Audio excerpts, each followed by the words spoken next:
আসসালামু আলাইকুম, welcome to side language boost. আমরা অনেক সময় পরিমাণ বোঝাতে এই শব্দগুলো ইউজ করে থাকি, যেমন অল, মোস্ট, হাফ, সাম, নান। কিন্তু অনেকে এই ওয়ার্ডগুলো নিয়ে কনফিউজড যে কোনটা দিয়ে কি পরিমাণ বোঝানো হয়।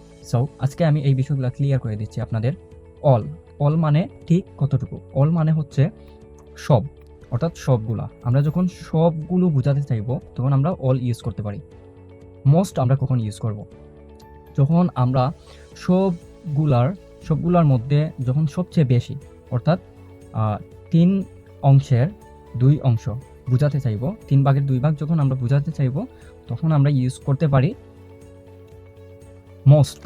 আমরা হাফ কখন ইউজ করব? হাফ আমরা ইউজ করব অর্ধেক, অর্থাৎ পুরোটার অর্ধেকই হচ্ছে হাফ। তখন আমরা ইউজ করতে পারি হাফ।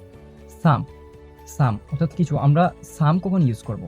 আমরা যখন ওইটা হচ্ছে মোস্টের অপোজিট, অর্থাৎ মোস্ট মানে হচ্ছে ৩ অংশের ২ অংশ, অর্থাৎ বেশিরভাগ অংশ। কিন্তু সাম আমরা কখন ইউজ করব? সাম আমরা ইউজ করব ধরুন ৮টা জিনিসের মধ্যে ২টা বা ৩টা বোঝাতে আমরা ইউজ করতে পারি সাম। নান আমরা কখন ইউজ করব? যখন কোনো কিছু না, অর্থাৎ কোনোটিও না, এই টাইপের কোনো কিছু বোঝাতে চাইবো তখন আমরা ইউজ করতে পারি নান, মানে কোনোটাই না।